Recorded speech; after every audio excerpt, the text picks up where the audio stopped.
Well,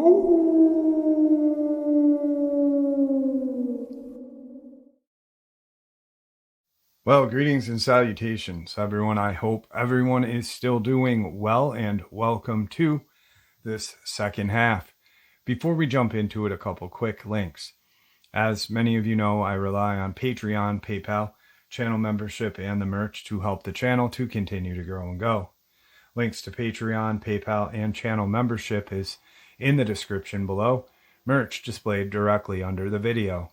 Also, Dogman Frightening Encounters, Volume 1 through 3, the audiobook versions. They were written and researched by Tom Lyons, narrated and produced by me, Jeff Nadolny.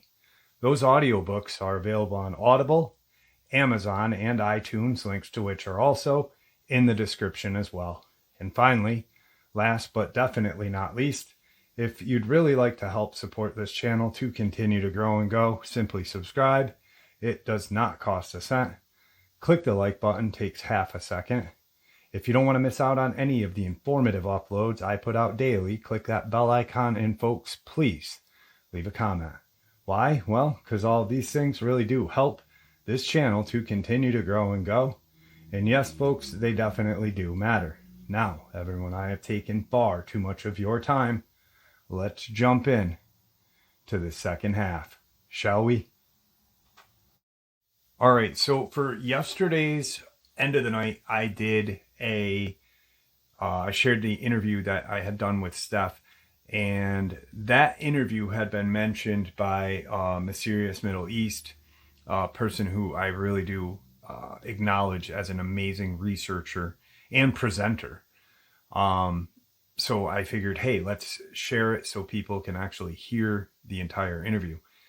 This interview that I'm going to share with you right now is one of the first that I ever did. It was my introduction to Steph and his life as a contractor hired to protect precious metal mines. And that's what he was doing when he had all of his cryptid encounters, which is pretty strange if you think about it. Why are cryptids attracted to precious metal and precious minerals? Well, I don't know. Maybe alien blood runs through them? Who knows? But it's as good a theory as any, right? Anyway, let's get into it. All right, everybody. Today I have a guest who reached out and well, it was not a really complex email, but he's worked for the government, not worked with the government. Anyway, I'll just introduce Steph, and he can fill you in on what he wants to share. Steph, how are you today? Doing better than I thought I would have. I'm glad that I'm glad that we're able to touch bases. I had gotten your email, and like I said, I work around everyone's schedule, and so I appreciate you coming on the show. And the floor is yours. I might stop if I don't understand something, or if I want to have it clarified a little, if that's all right. Other than that, I don't direct the show, and the floor is yours, my friend. Well, thank you. My name is Steph. I'm an SCC. That is a specialist combat contractor. We are a branch of mercenaries that are loosely organized through a brokerage.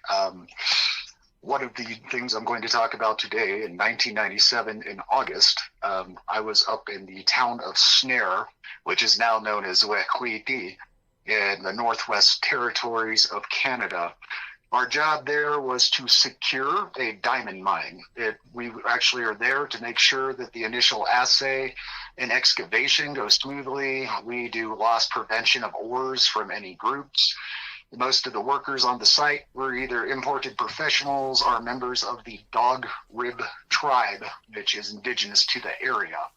Wequiti had less than 120 people at the time we were there. So I will start with, in August, of 1997, we were doing standard operations at the upper mine head, and we had a call. We have a liaison agreement with the town because there is no RMCP stationed in this town. And if there is an incident of any sort, search and rescue is a matter of goodwill and just not being jerks. We will help out with local and civil infrastructure. We did receive a call in the 2 o'clock hour, and we are contractors. We use feet, inches, yards, and normal civilian time. We don't use military time for all the people who want to be overly analytical about this. I've seen it before. We were called about a bear attack down at a lodge past the airport of the Wekley Airport. And apparently they thought it was too big for what they had. And we were like, oh, possibly a Kodiak. I've seen black bear. I've seen brown bear up in Wyoming. And all right, we got a mean Kodiak. We might be able to take it down. So we just grabbed our site gear and secured up. We had a secondary site operations managers that we trusted, and we stopped operations. We deployed in 2 Range Rovers that have the tops removed, and we operate in a Lance system. The Lance is 4 people. Since we are in a civilian area, we usually just use our M4s, and 1 person per Lance is situated with an AA-12. That is a United States military fully automatic shotgun. It runs a 32 round clip, alternating double-aught buck and triple-aught buck. And the reason we are heavily armed in this area is there have been some off-record fights and conflict over the initial establishment of diamond mines through various proxies and companies. So it's become standard protocol to have a whole bunch of big teeth in the area to deter any bad intentions, and that was our primary function. So we all deployed. We have 2 support drivers, 1 for each vehicle. They are considered a Lance as well. So we have 8 people, 2 drivers. We are heading out. We got down there probably in about 45 minutes to the contact site that was first called in. The people would not come out of the building. It's right on the river's edge. They were freaked out. They had very bad barrel control and discipline and transversed the barrel quite a few times across us while we were talking. That was very unnerving. I don't trust amateurs that are panicked. They did have signs of damage at the house, including some shattered bolsters around the front of the house, as well as scratch marks that were up near the 2nd-story window where some of the siding had been pulled away. The ground was relatively hard packed. It was said to actually head northeast when it left. They said it was a giant malformed bear. And that is exactly what we believed as well. Now, really quick, sorry to cut you off. When you say 2nd floor, around the 2nd floor window area, so are we talking 12 feet, somewhere around there? Yeah, we're talking somewhere in about, you do about 8 feet for the space, about 1.5 feet for the interior, in between structure of the floors. And it was ground floor level, the 2nd floor. It was a 2-story house. 2nd story was actually not a full story. It was a roof story. So, you'd bang your head if you went more than 1/4 in. Mm-hmm. But yes, wasn't really scratch marks or claw marks. It was just they had that siding on there. It was painted kind of an off faded blue, and the siding had actually been hooked and ripped off. It looked like something had tried to grab up. Okay. All right. Shall I continue? Yeah. I didn't mean to cut you off. I was just trying to get a kind of like a height wise. I just didn't know if you had anything else pending. I'll continue. No, yep, you're good to go. We did survey the ground really quickly. The TL team leader actually did talk to them and calm them down enough to get some information. Joel, who is our long shot individual, and he's good. So let's just say he's sniper good. We just call him long shots. He actually searched out the area, and we couldn't find anything. It's a hard pack kind of driveway, compressed dirt. It's just not trackable. No signs of any biological stuff, and we were really looking too hard either, frankly. And so they said it headed up the road, which is northeast, paralleling the river. So we got up there, and we're going slow. We got one guy in the hood, and one guy just sitting on the back, and we got a couple guys walking by the side of the vehicles on each side, and we're just making sure we're covering the ground and covering all directions just to make sure we can see movement. We get a call on comms, And further down that road and up into the mountains is something we call a squirt box because we're 8 years old and immature. But it's actually a communications array that communicates to what are on our different progresses and different things that are going on. It uses a combination of, at that time, satellite, microwave, and a laser relay system. The reason why is that it's also hardwired in the ground in about 2 to 3 miles at that time. Sorry, can't remember that, from the mine itself. So it would actually be hard to track where the messages were coming from, what we were doing. And, it wouldn't always be the same type of medium for the conveyance of the message. It would be harder for people to dial in on the mine head during the initial excavation. I don't know if that makes any sense, but it was called the squirt box because it's always compressed communications or squirt communications. And since we're immature at heart, squirt box got the nickname for that communications. Okay. I hope that makes sense. Yeah. Perfect sense. All right, so we got a call from that, and there's a local indigenous that was the communications relay, part of employing the locals, yada, yada. And he had actually done work for the company that had employed us at the time in other zones. So he's screaming at the top of his lungs incoherently, and he's spiking the microphone. He thinks he's communicating, but he was so loud that, when you speak into a microphone too vocally, it can spike out the top of the gain, and it's just garbage. Yeah, you get a squelch, kind of. Yeah, you can't understand it, but we did understand that the person was in trouble. We all piled into each one, and we went flank up the road, or just going really fast, and we got up there to the turnup, and that is a road going north up into the woods. And at the end of this, I will provide you with GPS coordinates for all this so you can track the incident yourself at a later time. Awesome. We headed up into the woods on the service trail that was going up there. We kept it deliberately unmaintained to deter people from coming into that area. We got to the gate. We got the gate open really fast. And we went up about another half mile, did a turn to that would be west, went down a small road, and came out into a clearing where the building is. This building is constructed out of cinder block. The interior hollow points of the cinder block are filled with structural foam. The outside is covered with Tyvek and a corrugated metal.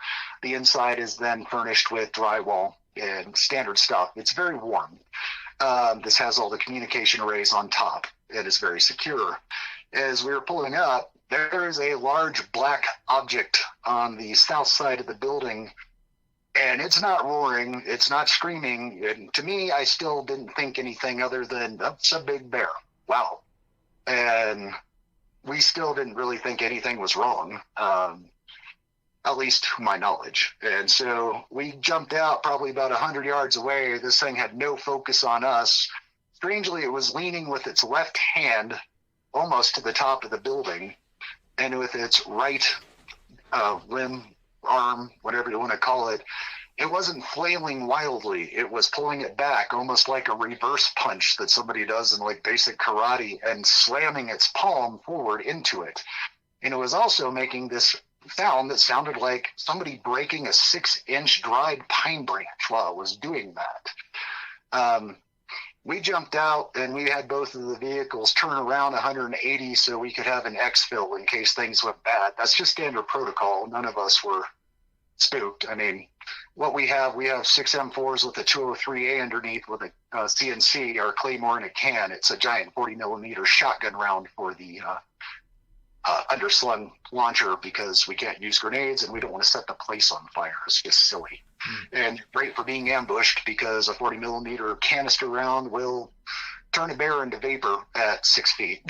So, the guns themselves were 5.56, and the shotguns I explained earlier. So we just panned out in 2 lances to either side so we wouldn't actually have a direct fire onto the building itself in case the thing came out. Joel is in my lance, and he actually is our long shot. He sighted up on it with the ×4 scope. We're approximately 50 yards at this point, and the team leader said, just take it down, take it down, take it down. So Joel popped off 2.556 directly into the head, but before he did that, he's like, something's fucked up here. Excuse my language, and that's a direct quote. And we were like, okay. whatever. We weren't too worried. He popped 2 rounds into that thing. He definitely hit. The thing didn't roar or scream or do anything you would typically think, run off. It actually went down on all fours directly facing us very quickly. It almost seems to collapse in on itself or compact. And the odd thing I noticed at that point was just seconds before the next event was that thing didn't reflect light. It was almost like that Vanta black paint we have nowadays that absorbs all the light. You know what I'm talking? Yeah. Yeah, it was just, I couldn't see any definition there. Normally it has some reflection, or at least depth of field or some indicator of separation of bodies. So you have some field of depth in what you're observing. Does that make sense? Yep. Okay. So I was thinking that for maybe just a second, and it let out a hiss. And this isn't like a cat hiss or anything. It sounds like somebody venting an LNG pipeline, like a liquid natural gas pipeline, like an emergency vent. Okay. That's the closest thing I can describe it. You've not heard it. It's unimaginable. And talking to this somebody else recently, I did remember that actually locked us all up. We are not super hardened veterans, but we've done a lot of crazy stuff in a lot of countries at this point, and we're well versed in what we do. But yeah, that's something that, in retrospect, locked us up. And just the sound alone kind of stopped you guys immediately, huh? Yeah, it wasn't infrasound. It was just so unexpected and so intense. It really was unsettling. It's not what you expect. Yeah. It's wrong. Yeah, you're seeing some sort of creature, and you're thinking it's going to roar, it's going to make some sort of noise, maybe like a bear or something, and all of a sudden it's letting out this completely abnormal sound that, yeah, I can understand it. Yeah, I believe if I had been within 8 feet of that hiss, it could have caused ear damage. I mean, it literally sounded like a decompressing LNG line, which is worse than an airline popping in a garage by a factor of 1,000. Wow. That was what kind of locked us up, but then it made more of what you would expect, but it sounded like a cross between a tube and throat singer, like that Mongolian stuff, a roar, and a cat all at once. And yeah, I know that broke us free of whatever that lockup was, and I don't think it caused the lockup. I just think we were just so it just saw, and it jumped far, and I don't have my immediate operational note for the exact distance. I think it was around 18 yards. I think it was just shy of that by the time we were done with it. Trevor lit it up with the AA-12 first, which is the shotgun, and the rest of us just opened up, and we just kept going until we were bingo. It didn't make it much further. Normally doing a fire event like this, one person from each lance is supposed to hold back, so we have somebody to provide suppression or cover while we reload. And I must admit, fire discipline that day went to complete smash. We all emptied everything to bingo. All 6 of us at M4s fired off the 203A canister round, and that thing still, it got shredded, and after we lit it up, but then it started trying to push itself up on its 2 arms, and we were already reloading pretty quick, and we didn't have the big snail clip on there anymore because we had just spent it. So we just put in round after round from a couple magazines out of everybody. Trevor managed to get another drum magazine back on and fill it up, at which point that thing ceased movement. Yeah, that was a little odd. I really did not like it. I really didn't. Sorry, I'm going to take a break here for a second. Go ahead. Yeah, hit pause. So, yeah, I mean, that is insanity, because, I mean, to me, the way you're describing this firefight, it should have been just Swiss cheese. Was there a lot of blood? Was there... we'll get to that. Okay. I will continue now, further. how was everybody's demeanor at that point? Muffled swearing and caution, and backed up a little bit, about 10 yards. We could hear the guy in the shed screaming still. We were mostly slightly stunned. I mean, I know a lot of people get freaked out and think this is the biggest event in their life. seen other things that haunt my sleep and not this, but this was definitely weird. And when I've encountered weird before and after, you just go bingo on your ammo and light it up and solve weird. And I mean, physically, if you do the math, we probably hit 27 to 47 tons worth of kinetic force into this creature. Yeah. If you calculate all the bullet impact. How many rounds did you spend on this thing? Let's see, that'd be 75 rounds on a snail clip for each M4, 6.203A Claymore in a canister rounds. That would be 32 double-aught and 32 triple-aught, which is 3 giant ball bearings in the two. So just if you've never heard of triple-aught. And that was, and then our snails are dry. We went to standard clips. We each emptied a couple mags a piece into it, or clips, whatever. People are going to make a big deal about that temperature too. That's fine. From the M4s, Trevor managed to get another drum onto his AA-12 and emptied a whole nother drum onto it, which was unnecessary, but that's Trevor. Now, the drum, really quick, that's 32 or 30? 32 rounds. It's called an AA-12 or an adjutant assault shotgun. Okay. Yep. You can get a straight clip for it too. Like I said, we just had big teeth up there to be fearsome, to keep other people off the mine and prevent any engagement. You might want to start engagement with a couple security guards with handguns, but you don't want to play with a contract group. So we really didn't need that stuff. And everybody's like, why'd you take all the heavy equipment for a bear? And we're like, because it's fun. I'm sorry I have to say it, but you find your fun where you can. Well, like you said, you guys were immature. I mean, you guys got all these great toys. Why not use them? Exactly. And I mean, so everybody else wants to be all these hardened, super badass individuals, and I'm sorry, I don't believe in those. But excuse me here, I'm going to take a quick sip of water and continue. No, that's fine. Take your time. Okay. At this point, it had cleared about half the distance to us, and it was not moving much anymore, and it was not very intact. Much more intact than it should be, but it was no longer what I consider a threat.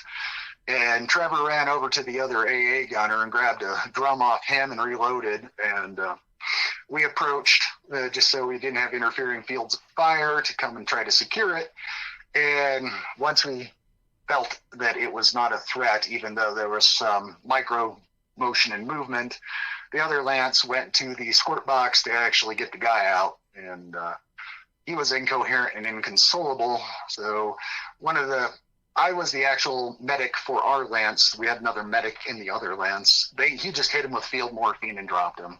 I mean, it was the kindest thing we could do at that point without causing him to hurt, and we needed to secure the area. That may not sound very nice, but I thought it was a mercy. So it didn't kill him or anything. Please, we were just trying to sedate this individual and keep them from being interruptive and a danger to themselves.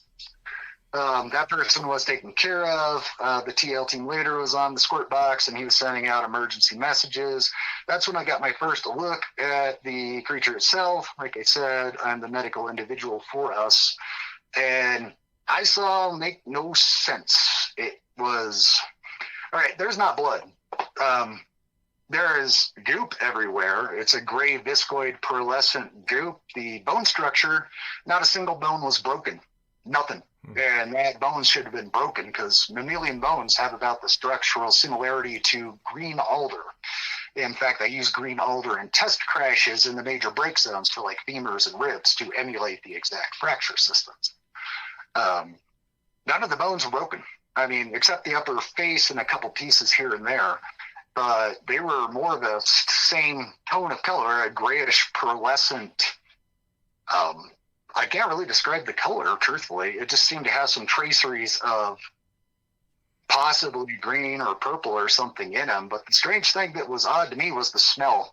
The smell isn't like the stuff you hear about all these other people that smell like garbage. This stuff hit like smelling salt, if you've ever had a smelling salt. Like a very strong ammonia scent.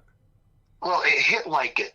It would smelling salt, but the scent wasn't exactly the same. There is a slight ammonia to it, or But there was something else that I did not recognize at all. Okay. At that point, I was kind of worried about a hazmat exposure, but I figure as long as we don't touch it, we should be okay. And if it's going to get us through respiration, we're already screwed. So, and anyway, I was able to take a look at it and nothing made sense. I mean, it's like an emulation of a mammalian structure or a vertebral structure, but there's a lot of things that did not make sense. It had no urogenital tract. It had no excretory system. The pulmonary area, that was actually like more of a giant heart-shaped sac, which filled up most of the upper torso. And there was no way in or out of it. It's almost like that mouth, in retrospect, not at the time, was almost like a cloacal system. Like it was a one-track system. Well, as a track system, everything goes in and out of. Yeah. But even oxygen, or if it breathes, I didn't really see any exchange. Another immediate thing I noticed was that it's called the abdominopelvic quadrants, where you look at the left upper, right lower, left lower, and they're divided into other regions. I mean, I should be seeing intestines in the right lumbar, umbilical, left lumbar, left iliac, hypogastric, and right iliac's area, but there's nothing there but these weird punctured, almost like chain of pearl cyst tumors that are connected. So this is a complete, lack of a better word, this is alien to you guys, and to you especially as being a medic. You're at a kind of a, what the F is this? I can't make any sense of this. There's none of this is making any sense. But it made enough sense that you could identify parallels in systems. It was bilaterally symmetrical. It had other artifacts. It's like an imitation or simulacra of what something should be. I don't think it was manufactured. I don't believe in aliens. A lot of people hate me for that, but I believe in Fermi's paradox. You can convince me it came from an alternate dimension before you can convince me it came from space. Yeah. No, I just, not to cut you off on your experience here, but there was a story I heard a long time ago about a hunter that was outside of Skinwalker Ranch in Utah, and he saw this portal open up. And he was just like what you said. He couldn't buy into the UFO. He wouldn't. But he saw this portal and he saw this thing drop out of it. And it was like something he had never seen in his life, never fathomed. And it just took off into the woods. And he went the other way. So yeah, I mean, that whole alternate dimension, I buy into that myself as well. So I apologize for cutting you off.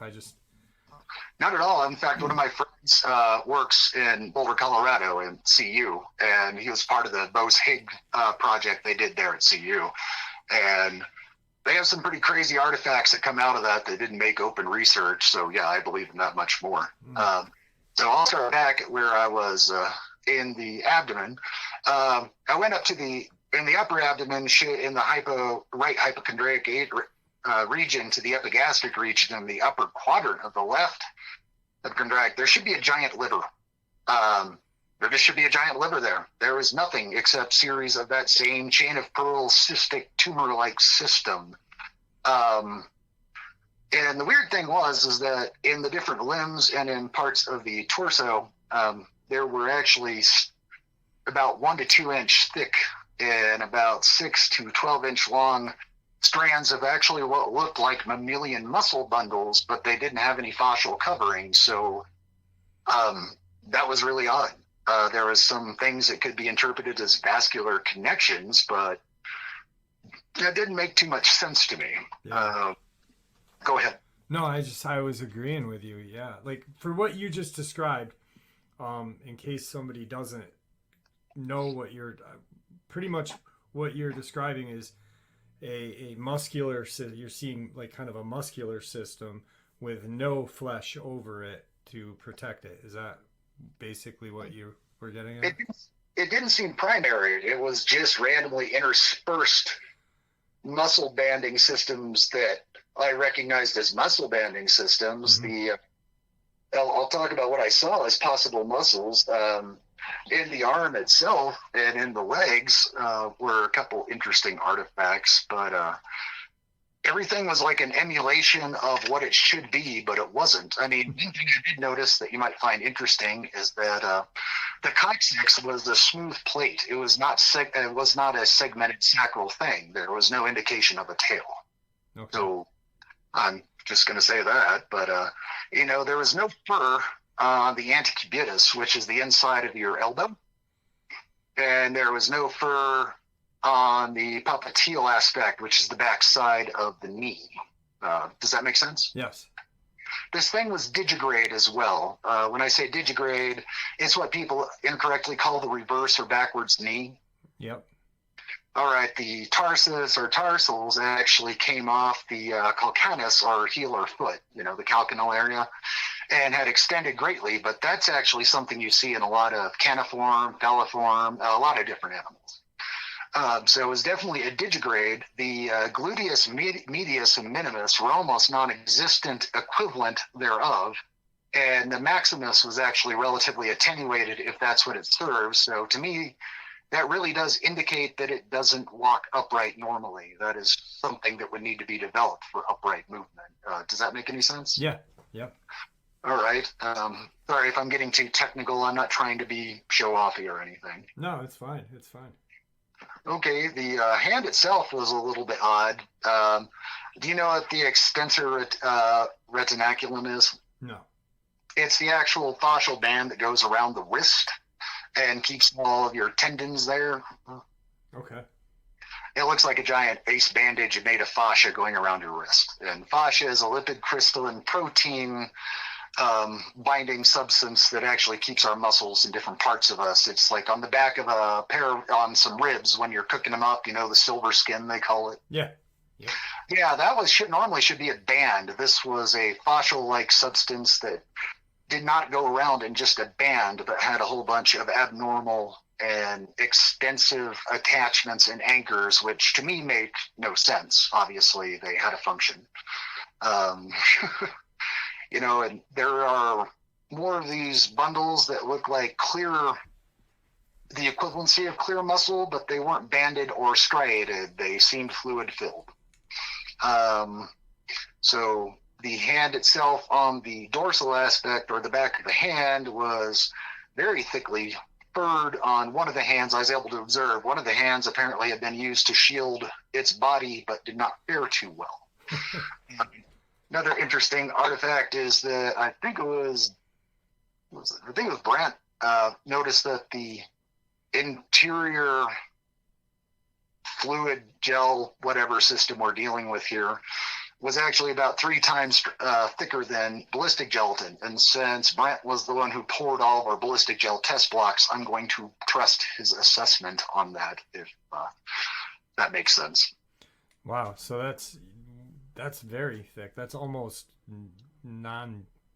at that point, if that thickness, that's not dripping. It's almost kind of like a heavy viscoid. Heavy slime, like a slime, thick slime kind of almost, right? Yeah, it reminded me more of a non-Newtonian fluid when we used to play with cornstarch or silly putties. It's long chain polymer, and the more pressure you put on it, it can fracture, and break, but it doesn't let penetration in after it reaches a certain point, and you can penetrate it slowly, but bullets don't move slow. Yeah, wow, that's very strange.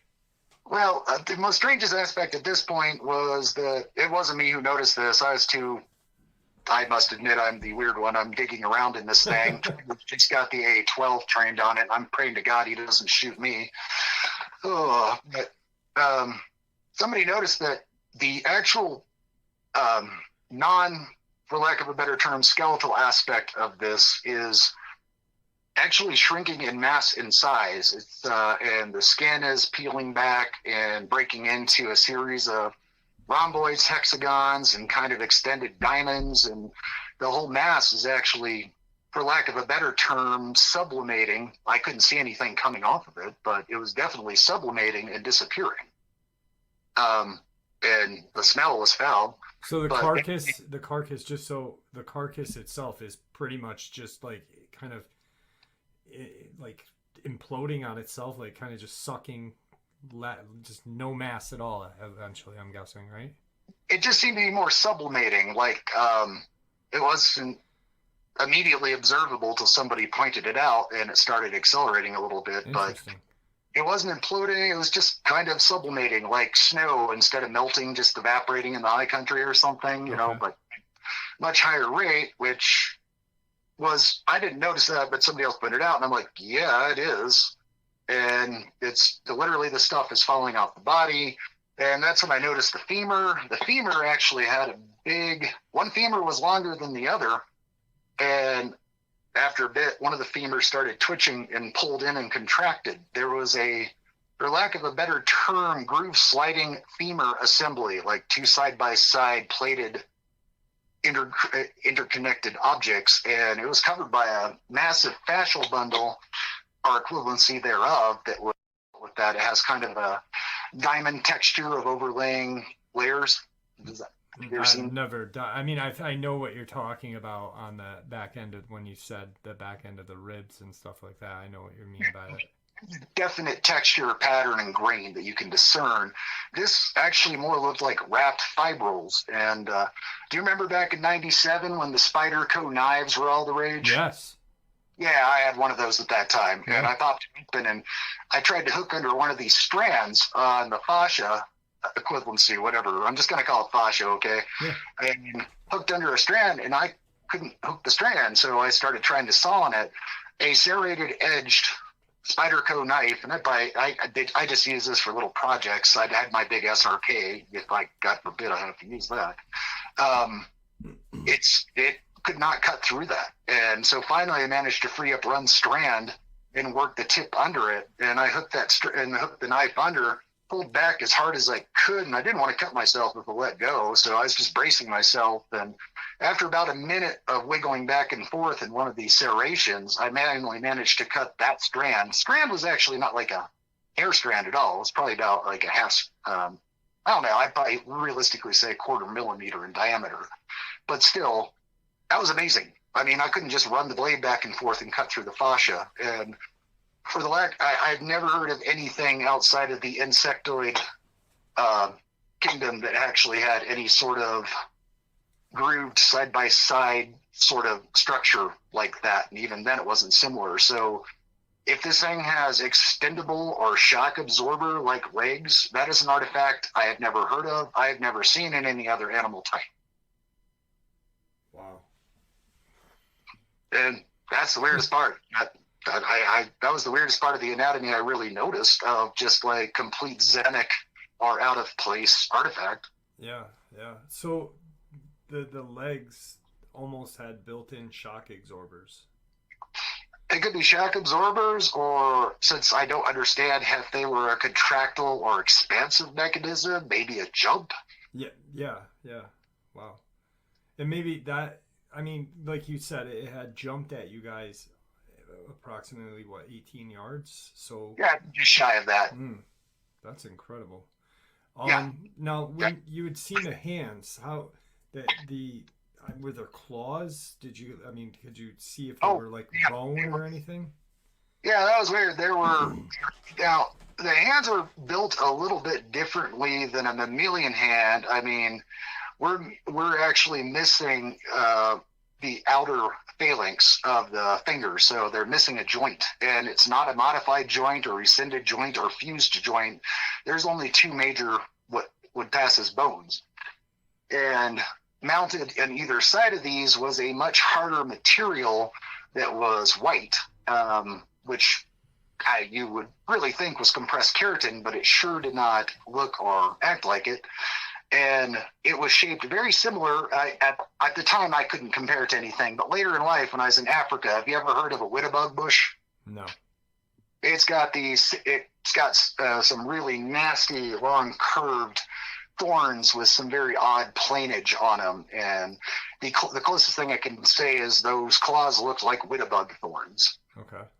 And they also had some micro traceries of a reflective sort of filamentaceous in them, but yeah, they were strong. I mean, they had a give, almost like a ballistic polymer, but you couldn't mark or cut them worth of crap because one of the guys was trying to cut a cloth for himself, and that was not a. Now, with your, I mean, obviously you said there was some give, but with, I'm assuming this, the way you're describing it, was very powerful. It had a, what I would call, I don't know if you've ever handled it, but almost like a whalebone that somebody had actually increased the tensile strength overall by an ungodly factor. Okay. So if this thing with its, I mean, it obviously is strong. So with these things at the ends of it, you're talking, it's definitely got some piercing power. Oh yeah, it tore through a corrugated 12 gauge plate on the side of the shack like it was nothing. It just shredded it right off. That's incredible. That is incredible. It's also been strong enough to fracture the mortar between the cinder block quite easily. And I mean, if it hadn't been for the structural foam and some rebar and the interior covering and reinforcement, I think it would have gotten in. I mean, quite a few of the cinder blocks are shattered, which is no major feat in itself. But when you have structural foam actually filling that up, it does increase its modulus of flexibility by a massive amount. It makes it harder to do. So obviously the thing can exert a large amount of force, and the fact that it was using almost what I would perceive as a controlled palm strike is odd. I think I might be anthropomorphizing there, but that's the closest I can equate it to. Right. Now, you said that its head and face were damaged. Can you kind of? I saw the picture you drew. Can you kind of verbally paint that picture for everyone else? It's going to be hard. I mean, geez. Like, was there a muzzle? Was there a muzzle? Best you can compare the face to. The face was strangely. Excuse me. Here, I'm going to take a quick drink. Yeah, take your time. You know, the face is weird because that's a composite drawing. Joel was the one who had the best view of the face because he took the first two shots and he was looking at it. The rest of us were just standing by because we didn't expect anything except maybe a charge from a bear. Right. The weird thing was the clicking. I mean, that's what Joel said. It said it was making that breaking branch sound with its jaw, and the mandible was massively, the top of the mandible on a human is curved downward, and this thing actually had a solid top to the mandible, and it was somehow capable of and Joel described it as it was bringing its jaw all the way down or open and then down and then popping it up without smacking its teeth together, and that's what's making that break and branch sound.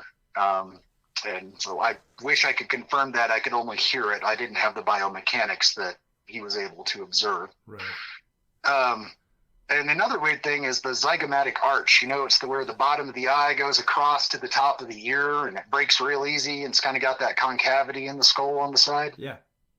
That was way overdeveloped and almost pushing through the skin. And normally I hate saying this, the ear hole. Okay. Normally, the ear hole is beneath the zygomatic arch, but it was incorporated higher into the zygomatic arch, and the left ear was approximately in the ear hole. It was approximately an inch lower on the left side than the right side, which is either a defect or it is similar to how an owl uses asymmetrical skull structure to build up an almost Doppler perception in its ears. Have you ever seen that? Yeah. Yes. Okay. So it's either a malformation artifact or a very, very, very accurate ear system. I have no way to confirm or verify anything of that. The asymmetrical is kind of weird since the rest of the body is bilaterally symmetrical. The teeth were an odd bit. I've done forensic reconstruction as part of my jobs later in life, reconstructing body skulls. I even took quite a few classes on that, and really fascinating. And I was able to apply that later in life. I wish I had had those skills at this time. And so that picture is made from Joel, Trevor's, and my input on the whole system. I thought it had black eyes, and Joel says its eyes looked like a sad drunk. And we switched that picture back and forth online about 8 different times before I got what he said they looked like. I found the eyes haunting that he ended up with. I didn't know if you looked at those. The picture is terrifying. I don't know if do I have your permission to share the picture in the video? Or? If you would desire, yes, and I'll even, we can talk later, and I will give you a rights release for that will keep you from getting screwed with, okay? Perfect. I mean, when they see the picture, they'll understand. It is a terrifying creature. Just the way it looked, it reminded me of like a kind of like a mammal from outer space. If just altogether, it was just so strange but terrifying. Definitely not something that I'd want to run into on a hiking excursion without any firepower behind me. Truthfully, I think if I was just a single one of us with just one of our guns, including the under launchers, I'm really convinced that maybe even a full lance might have actually been a little bit remiss in taking it down. I'm not joking, and that's a little bit hard to believe because I've worked in Africa. I've taken down small and big game that were in the way of operations or got on top of us before we knew it, and they all go down pretty easily. Even the bigger carnivores, and that's not something I'm bragging about. That's just something that happened. No, with proper bullet placement, anything's gonna drop. But this is, I can't imagine the just terror. I've never served I've never served the country or fought in any kind of firefight, but I can only imagine. Just the adrenaline rush that you guys were having seeing this thing and unloading on it, and then having to reload and then unload again, and wondering, is this thing gonna drop? What's going on? Well, I figured it was gonna drop, and and if it didn't, they'd already staged the vehicles to exfil, and I would have felt bad if we had left that poor guy in there, but right. Yeah. It happened too fast to even think. It's just, it jumped, we lit it up, and we lit it up again, and then all of a sudden it's over, and we're just doing what we got to do to finish it up. So we didn't have a lot of time to think. That engagement, I'd be surprised if it lasted more than 7 to 11 seconds. No. Didn't even see slow motion. I'm sorry, everybody says slow motion, and it was terrifying. It's just like, I've been ambushed a lot, and I'm not saying, oh, I'm a badass. I'm saying, my limbic system and reactions have been worn out or conditioned differently at that point in my life. Right. So, at this point, is it still kind of shrinking, for lack of a better word? The tissue is sublimating. It's just either turning to slop and falling off, or just decreasing into non-physical mass or scent or whatever. I had to go over and clear my nose and eyes. We did CS gas training, and it's not as bad as CS gas. And, it's, and once again, not badass stuff. Anybody who served knows what it's like. If they give you CS on macaroni night, it sucks ass. But I'm not joking. It sucks. But it wasn't as bad as that, but definitely stinging. But in retrospect, I think I was going through all this examination of the body in what I would call my own version of a trauma response. This is something that I'm doing my best to understand at the moment.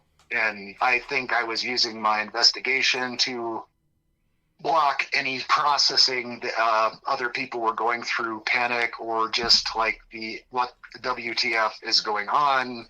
Are there more of them?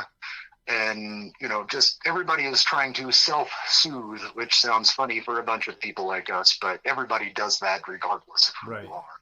Right. So engaging in behaviors that are normal for us. And mine was examination and blocking out what's happening through needing to understand what this is. Right. But the description I'd say is like,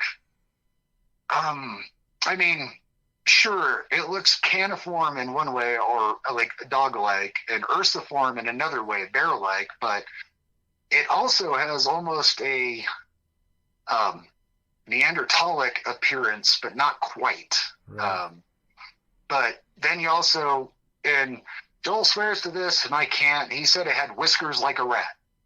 And I think the nose depicts the best argument between us of what we had come up with. Okay. Yeah.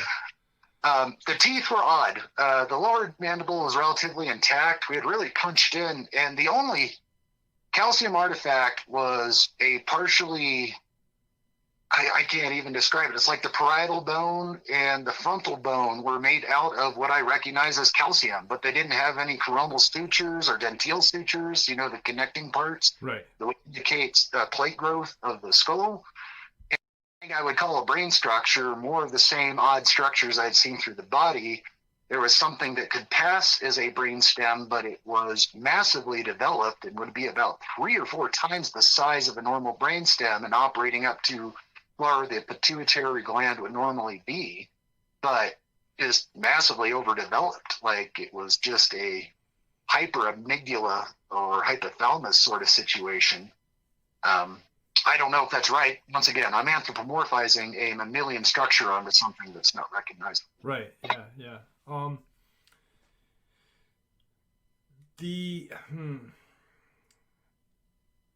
At the end of all of this, at the end of, you've kind of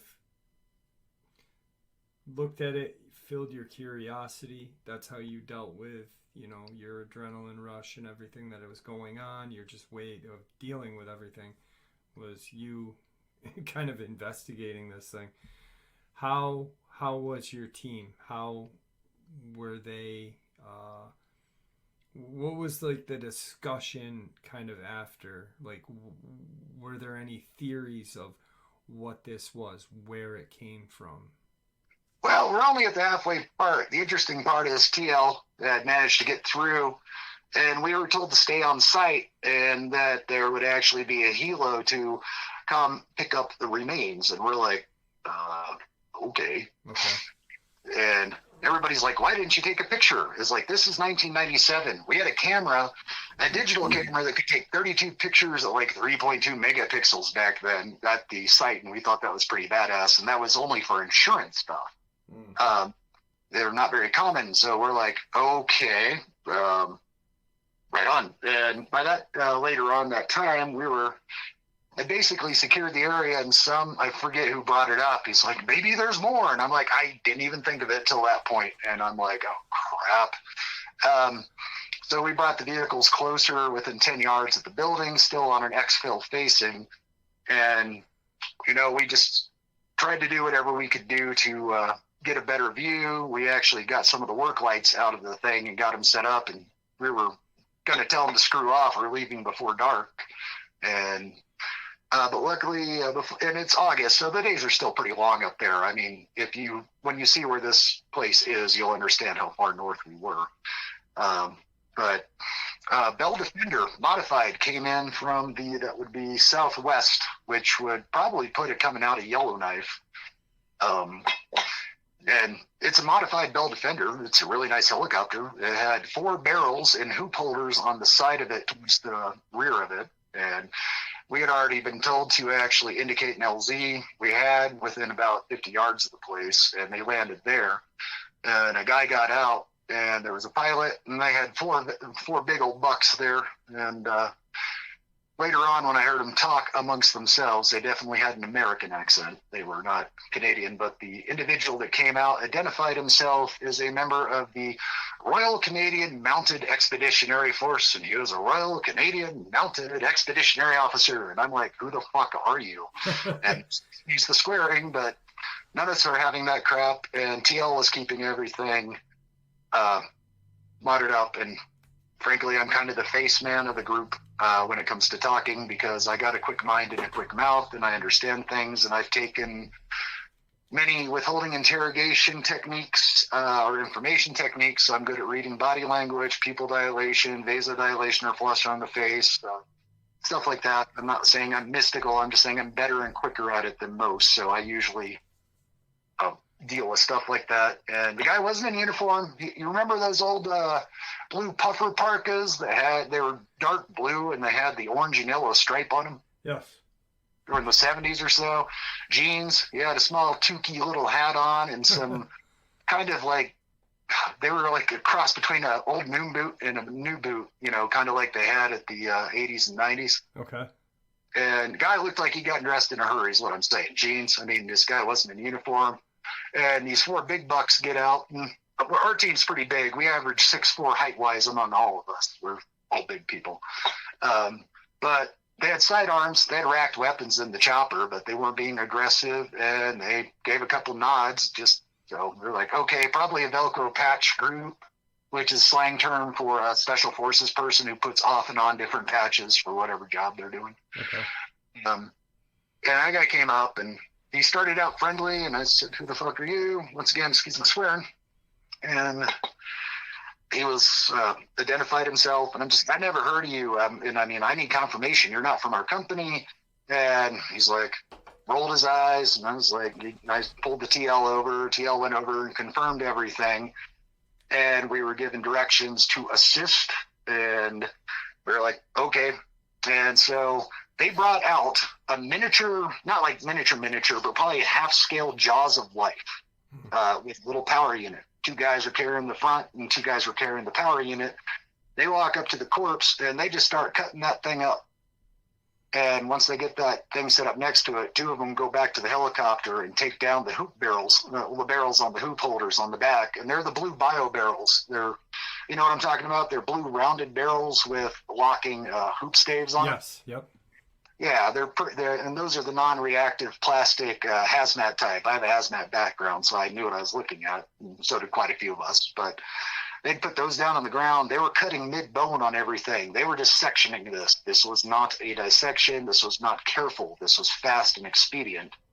And it fought that Jaws of Life. I mean, it wasn't like a struggle, but it definitely was much harder to go through than an A-frame on, let's say, a Suburban.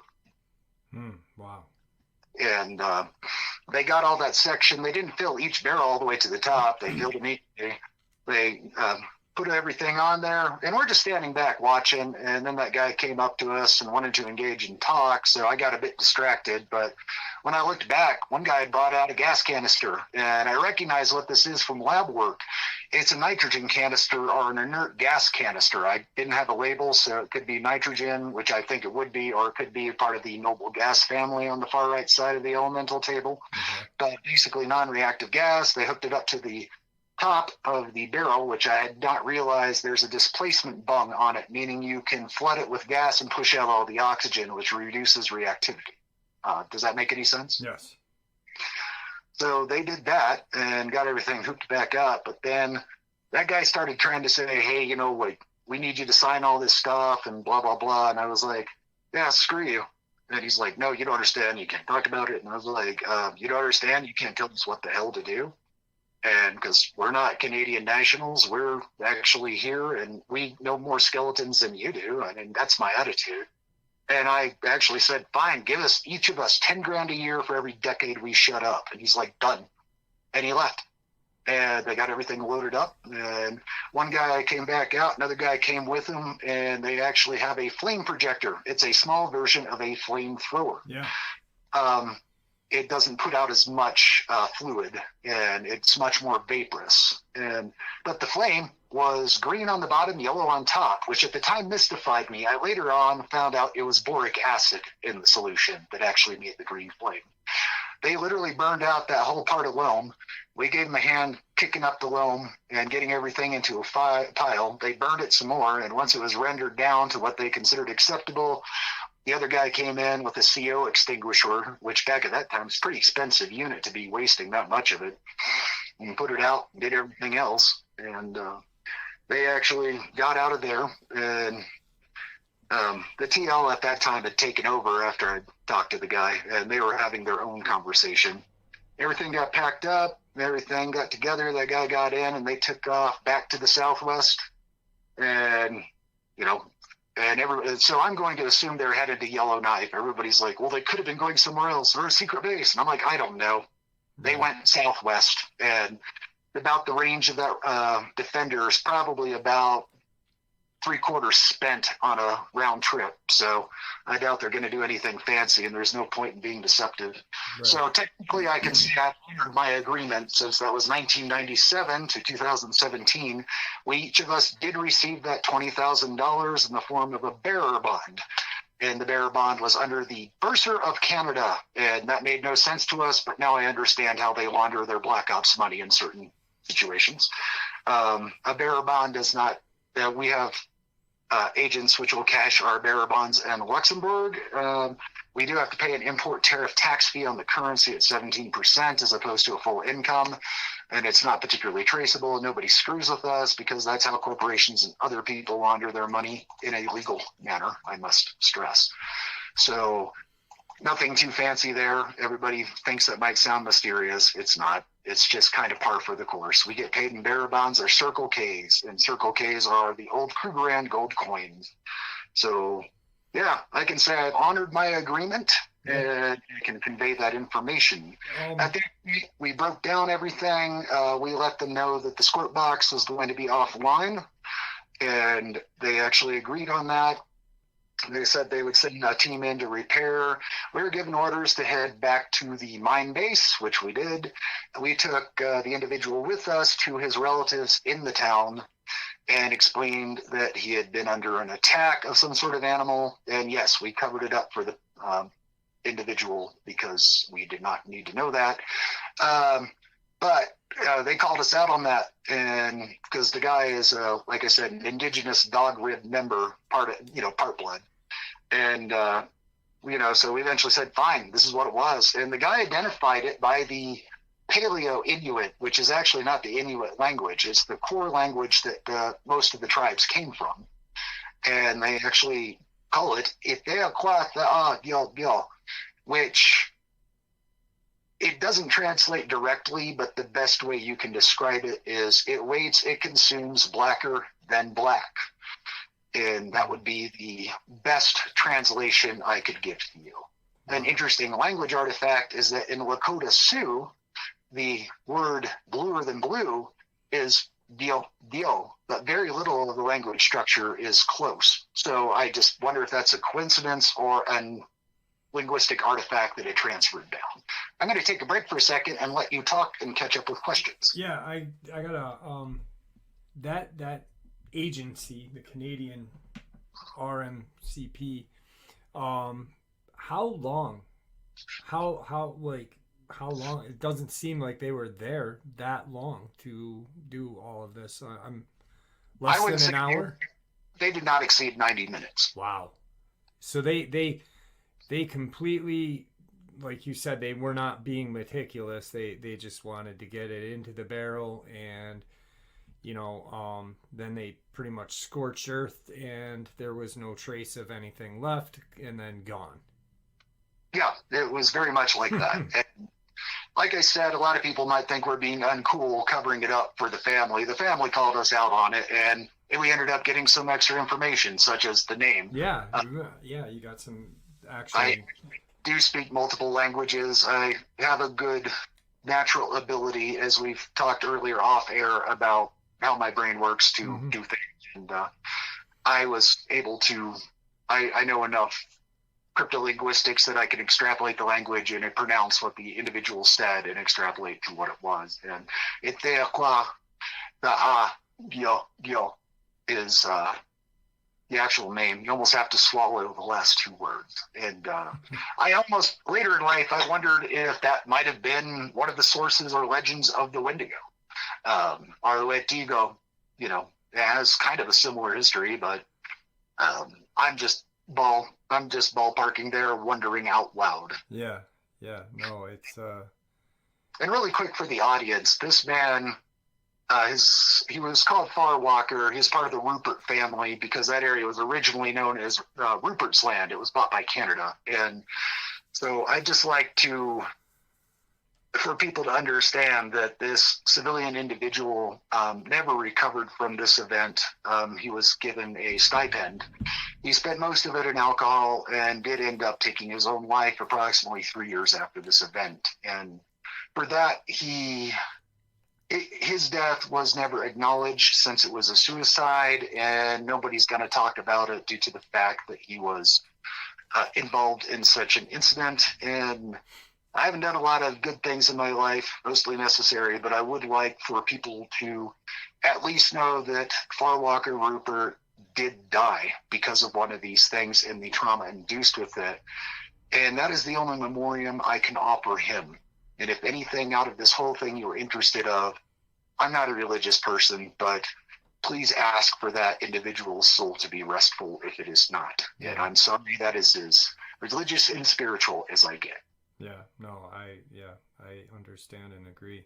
You know, it's like you said, we spoke off of air, and you know, unfortunately, impacts with these things or things like this, whether physical, mental, emotional, bad things happen after encountering them. Yeah. Not much else to say. We were there for another 90 days to finish out our contract. Everything got completed successfully. We had no more incidents. We did have a protocol where we informed everybody in town to stay out of there because we were firing on motion. We were given some extra munitions, and they actually paid our full disbursement of ammo expenditure. The company never, ever talked to us about this, that had hired us for this. And there are no repercussions. I haven't had any issues. I've met other groups which in later incidences which were more problematic because they were in the United States. But that's something to talk about later. Right. I'm going to hit pause just really quick, just so I can talk to you really quick privately. Hang on one second. All right, so we took a brief little pause to talk about a couple of things off mic.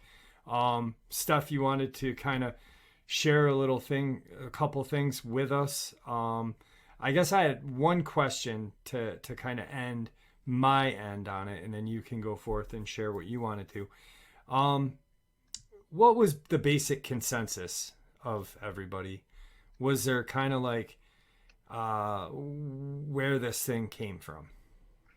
A little bit of research, and one of the families did help us understand that there's an area called the Big Blue Hole, which is close to that site, and I will send you GPS coordinates for that so you can see what I'm talking about. It's in a stranded body of water up near that area. It's one of the stranded lakes where it can't drain out, and it's up towards the top of the mountain. That's where they claim it comes from, and they claimed they had not seen one in generations. And it's just, we were there for 90 more days. We had no other events. We did change a lot of protocols. I didn't sleep for 36 hours after we got back. It wasn't like fear or paranoia. It was extreme caution. It's not like it's not like I'm fearless. I've just seen a lot, and that was weird. And it was not humans trying to kill me. It was just weird. It was over so quick and hard to process. And I was still kind of really, really angry at that individual that confronted us up there after a bit. And, I was feeling a little bit fronty. I was a younger person. Your brain was basically on overload with everything that happened as well, I'm assuming, too. Yeah, I'd say about half of us didn't sleep for about a day and a half after that. And it was just, you lay down, your head's not, it wasn't so much the trauma of replaying everything. It was definitely more of, for myself, my process that I didn't understand at the time was, I need to understand this. So if this happens again, I don't die, sort of aspect, or that I'm ready for it. And Yeah. I can say that with comfort and security nowadays that I'm substantially older, but back then, you're still confronting a lot of different. Quite a few, two of the guys actually had pretty bad nightmares for about a week, but they didn't really have a bad performance issues or anything like that. We talked in a very limited manner about that. Course of the next week, and after about 2 weeks, we only acknowledged that event through upgrading security and going into different formation of how we controlled the area. And we ordered some extra gear. I'm not going to go into details, just extra gear for security and just stuff to help us feel better. Probably not necessary, but a great security blanket. Right. And we had to make sure the employees, we lost a lot of employees over that because, like I said, we had a substantial amount of dog rib tribe with us and doing manual labor stuff. And they just said, screw you. So it did take a bit to get some people flown in because we couldn't get anybody local. The squirt box was actually rebuilt and had some additions that would hopefully prevent that in the future.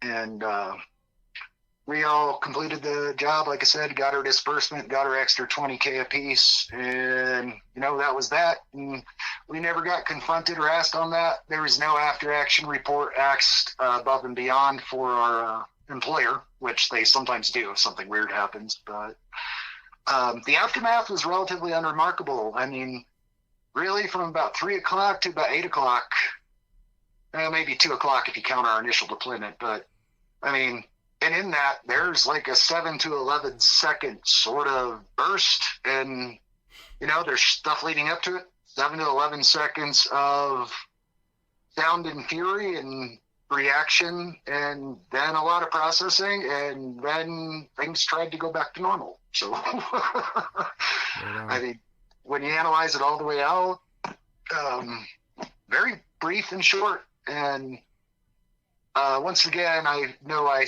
have this much more conversationally, but this is over 20 years ago, and I've seen a lot of action. I'm not doing the whole, I'm battle hardened, super secret, whatever. I've seen some stuff. I take appropriate measures, and I'm use common sense, and I trust the people I work with. So, I'm not going to dress it up. Yeah, I'm pretty good at what I did. And I mean, I have showed you some of my video stuff to help you confirm some of the stuff I'm saying. Yeah, most definitely. It's definitely impressive, and it is, it validated who you say you are and who you are. So. And our off-camera sort of talk has helped us understand each other, and I will look forward to coming back to this. I will put an addendum on there, and I don't mind sharing this. I do have some bad problems which could kill me over the next 6 months, and I know I don't sound like it, but I have some issues, and that's why I'm reaching out to at least archive this. If I do get through the issues I have, I do look forward to expanding the knowledge between us, and if found palatable, I hope you can share it. Yeah, most definitely. We're almost at time. Steph and I had talked a little bit.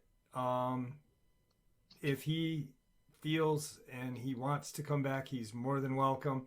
If there's any questions about anything that may not have been covered, or anyone has any questions, please put it in the comment section, and I will write them down, and then I will send them to Steph. So if he chooses to come back, he can answer those questions, if that's cool with you. Oh, that is fine. I will do to the best of my ability. I have to take some palliative measures to keep my pain down, so I'm not always at the top of my game due to medication, but I will do my best if people have a sincere outreach and desire to understand what we talked about. I hope I wasn't too technical. I'm not talking down to anybody. I just use how I talk, and this is how I talk normally and conversationally. My host has been incredibly gracious and skilled in keeping up with me. So I'd like to thank you, Jeff, and to anybody who listens, I'd like to thank you and hope that any of this can help you and dispel some of the mysteries around that. So I was the right person in the right time with the right abilities, and I hope to share that. So Yeah. for everybody, thank you for the opportunity. Thank you. And thank you for coming on. Thank you for reaching out to me. I truly appreciate it. And like I said, hopefully everything works out. And like you said, you know, you are going through some health issues. So I'm willing to work around your time and your pain whenever you're willing to come on and able to. So it's been an honor to have you on tonight, and I appreciate it. Well, I'm grateful for the opportunity, and I would like to add, I don't need money. I have everything taken care of. This is not a plea for help me out. Guys, I'm fine. I got everything taken care of either way. So please don't do anything for helping me out. I'm good. All right, brother. Do me a favor, don't hang up. And I just wanted to talk to you a little bit after. But thank you for coming on again. I truly appreciate it. And I am grateful. Thank you. And there you have it, folks. I do hope you all enjoyed today's second half as much as I enjoyed sharing it with you. I'd like to thank you all for supporting this channel. It is, after all, your support that keeps this channel growing and going, and what gives us all a place and a chance to share our experiences and theories judgment-free. Everyone is simply treated with the respect that we all deserve, and I do appreciate that. Thank you. Please stay safe, happy, healthy, and ever vigilant, keeping an eye on our children, pets, family, and friends. These creatures are real. They are out there and dangerous. Share this information with those you love and care about, and it may just help save their lives someday. Until next time, never stop asking questions, never stop searching for the truth, and God bless you all.